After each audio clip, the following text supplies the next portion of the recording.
ನಮಸ್ಕಾರ ಬಾಂಧವರೇ, ನಾನು ನಿಮ್ಮ ಶಶಿಕುಮಾರ್. ಉತ್ಪಾದನೆ ಕಾರ್ಯಕ್ರಮಕ್ಕೆ ಸ್ವಾಗತ ಸುಸ್ವಾಗತ.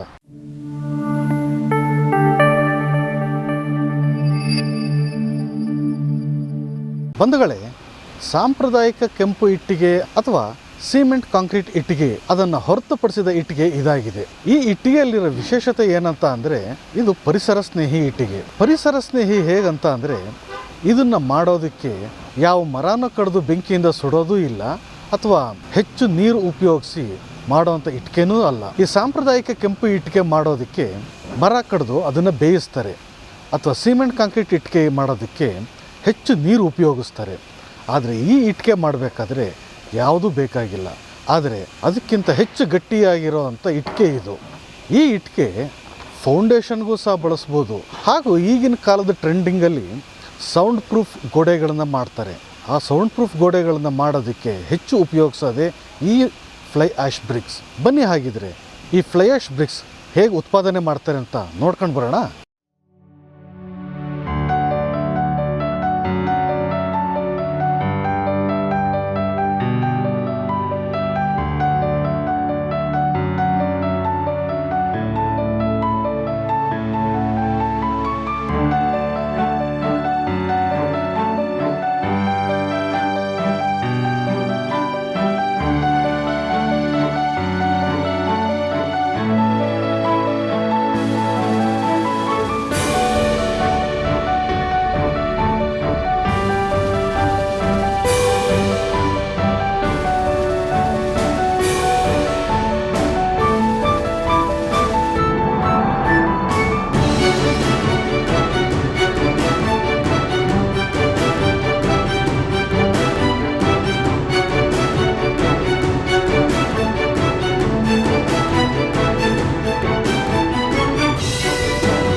ಬಂಧುಗಳೇ, ಈ ಫ್ಯಾಕ್ಟ್ರಿಯ ಮಾಲೀಕರಾದಂಥ ಅನಿಲ್ ರೈ ಅವ್ರನ್ನ ಮಾತಾಡ್ಸೋಣ. ಅವರೇನೇ ಇದಕ್ಕೆ ಏನೇನು ಕಚ್ಚಾ ವಸ್ತುಗಳು ಬೇಕು ಅನ್ನೋದನ್ನು ಹೇಳ್ತಾರೆ. ನಮಸ್ಕಾರ ಸರ್. ನಮಸ್ಕಾರ. ಇಲ್ಲಿ ಉಪಯೋಗಿಸೋಂಥ ಕಚ್ಚಾ ವಸ್ತುಗಳು, ಅದು ಪ್ರೊಸೆಸ್ ಬಗ್ಗೆ ನಾನು ಹೇಳ್ತೀನಿ ನಿಮಗೆ, ಬನ್ನಿ ಸರ್. ನಾವೇನು ಫ್ಲೈ ಆಶ್ ಬ್ರಿಕ್ ಮ್ಯಾನುಫ್ಯಾಕ್ಚರಿಂಗ್ ಮಾಡ್ತಾಯಿದ್ದೀವಿ. ಇದಕ್ಕೆ ಕಚ್ಚಾ ವಸ್ತುಗಳಾದ ಫ್ಲೈ ಆಶ್, ಈ ಕನ್ನಡದಲ್ಲಿ ಇದಕ್ಕೆ ಆರ್ ಒ ಬೂದಿ ಅಂತ ಹೇಳ್ತಾರೆ. ಇದು ಒಂದು ವೇಸ್ಟ್ ಪ್ರಾಡಕ್ಟು. ಈ ಕಲ್ಲಿದ್ಲು ಬರ್ನ್ ಆಗಿದ್ಮೇಲೆ ಇದು ಬರುತ್ತೆ. ಇದು ಫ್ಲೈ ಆಶ್ ಅಂದರೆ ಒಂದ್ಸಲ ಮೇಲೆ ಯಾರು ಬರಲ್ಲ, ಅದನ್ನು ನಾವು ನೀರಿನಲ್ಲಿ ಇದು ಮಾಡ್ಕೊಂಡು ತೊಗೊಂಬರ್ತೀವಿ. ಇಲ್ಲಿಗೆ ತೊಗೊಬಂದು ಇದು ಒಂದು ಎಕೋ ಫ್ರೆಂಡ್ಲಿ ಬ್ರಿಕ್ಸ್ ನಮ್ಮ ಪ್ರಾಜೆಕ್ಟು. ಈ ಫ್ಲೈ ಆಶು, ಡೆಸ್ಟು, ಸ್ಯಾಂಡು ಪ್ಲಸ್ ನಮ್ಮ ಕ್ವಾರೆ ಡೆಸ್ಟು, ಈ ಮೂರುಗಳನ್ನ ಸವಿ ಪ್ರಾಣದಲ್ಲಿ ಹಾಕ್ತೀವಿ. ಜೊತೆಗೆ ನಾವು ಸಿಮೆಂಟ್ನ ಇದಕ್ಕೆ ಮಿಕ್ಸ್ ಮಾಡ್ತೀವಿ. ಇಲ್ಲಿ ಶಿಶೋರ ನೀವು ನೋಡ್ದಂಗೆ ಇಲ್ಲಿ ನಮ್ಮದು ಪಾನ್ ಮಿಕ್ಸ್ಚರ್ ಅಂತ ಹೇಳ್ತೀವಿ ಇದಕ್ಕೆ. ಇದು ಸರಿ ಪ್ರಮಾಣದಲ್ಲಿ ಇದು ಮಿಕ್ಸಿಂಗ್ ಮಾಡುತ್ತೆ. ನಾವು ಏನೇನು ಕಚ್ಚಾ ವಸ್ತುಗಳನ್ನ ಹಾಕ್ತೀವಿ, ನಾನು ನಿಮ್ಗೆ ಏನು ಹೇಳಿದೆ, ಫ್ಲೈ ಆಶು, ಸ್ಯಾಂಡು ಮತ್ತು ನಮ್ಮ ಡೆಸ್ಕ್ ಪೌಡ್ರು, ಹಾಗೆ ಸಿಮೆಂಟ್ನ ಯೂಸ್ ಮಾಡ್ತೀವಿ. ಇದನ್ನು ಸರಿ ಪ್ರಮಾಣದಲ್ಲಿ ನಾವು ಇದಕ್ಕೆ ಫೀಡ್ ಮಾಡ್ತೀವಿ. ಯಾವ್ಯಾವುದು ಸರಿ ಪ್ರಮಾಣ ಅಂದರೆ ಒಂದು 50% ನಾವು ಫ್ಲೈ ಆಶ್ ಯೂಸ್ ಮಾಡ್ತೀವಿ. 38% ನಾವು ಡೆಸ್ಟ್ಗಳನ್ನ ಎರಡನ್ನೂ ಮಿಕ್ಸ್ ಮಾಡಿ ಯೂಸ್ ಮಾಡ್ತೀವಿ. ಜೊತೆಗೆ 12ರಿಂದ 15% ಗಂಟ ನಾವು ಸಿಮೆಂಟ್ನ ಯೂಸ್ ಮಾಡ್ತೀವಿ. ನಮ್ಗೆ ಇಲ್ಲಿ ಅದು ಆಗುತ್ತೆ. ಇಲ್ಲಿ ಒಂದು ಪಾನ್ ಮಿಕ್ಸರ್ ನೀವು ನೋಡ್ತಾ ಇರ್ಬೋದು, ಇದು ಇದರಲ್ಲಿ ಕರೆಕ್ಟಾಗಿ ಇದು ಎಲ್ಲ ಮಿಕ್ಸಿಂಗ್ ಆಗುತ್ತೆ. 15 ನಿಮಿಷಗಳ ಟೈಮ್ ಇದು ಮಿಕ್ಸ್ ಆಗ್ತಾ ಇರುತ್ತೆ.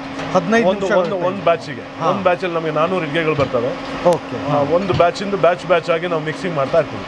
ಇಲ್ಲಿಂದ ಮಿಕ್ಸಿಂಗ್ ನಮ್ಮದು ಇದಾಗಿ ಮುಗಿದಿದ ಮೇಲೆ ನಮ್ಮ ಕನ್ವೇಯರ್ ಮುಖಾಂತರವಾಗಿ ನಮ್ಮ ಮೈನ್ ಇದಕ್ಕೆ ಒಳಗಡೆ ಮಿಷಿನಿಗೆ ಬರುತ್ತೆ. ಅಲ್ಲಿ ಏನು ಪ್ರೊಸೆಸರ್ ಆಗುತ್ತೆ ಅನ್ನೋದು ನಾನು ತೋರಿಸ್ತೀನಿ. ಬನ್ನಿ.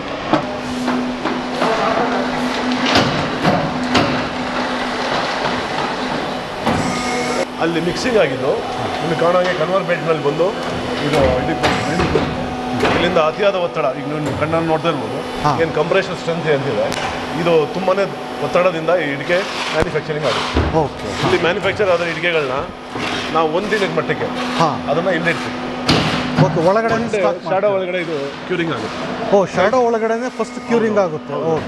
ಕ್ಲೀನ್ ಬ್ರಿಕ್ಸ್ ಒಂದಿನ ನಂತರ ಇದನ್ನ ಹೊರಗಡೆ ಹಾಕ್ತೀವಿ. ಇಲ್ಲಿ ಹೊರಗಡೆ ಜೋಡಿಸ್ತೀವಿ. ಇದರಲ್ಲಿ ನಾವು 3 ಥರದ ಕ್ಯೂರಿಂಗ್ಗಳನ್ನ ಮಾಡ್ತೀವಿ. ಫಸ್ಟ್ 7 ಡೇಸ್ ಕ್ಯೂರಿಂಗ್ ಮಾಡ್ತೀವಿ, 7 ಡೇಸ್ ಕಂಟಿನ್ಯೂಸ್ ಕ್ಯೂರಿಂಗ್ ಮಾಡ್ತೀವಿ, ಆಮೇಲೆ 21 ದಿನ ಕ್ಯೂರಿಂಗ್ ಮಾಡ್ತೀವಿ. 28 ದಿನ ಕ್ಯೂರಿಂಗ್ ಮುಗಿದ ನಂತರ ಇದನ್ನು ಕಸ್ಟಮರ್ಗಳಿಗೆ ನಾವು ಕೊಡ್ತೀವಿ. ಇದು ಎಕೋ ಫ್ರೆಂಡ್ಲಿ ಬ್ರಿಕ್ಸ್. ಈಗ ರೆಡ್ ಬ್ರಿಕ್ಸಿಗೆ ಇದು ನಮ್ಮ ಚೇಂಜ್ ಆಗಿ ಕೊಡ್ತಾ ಇರೋದು.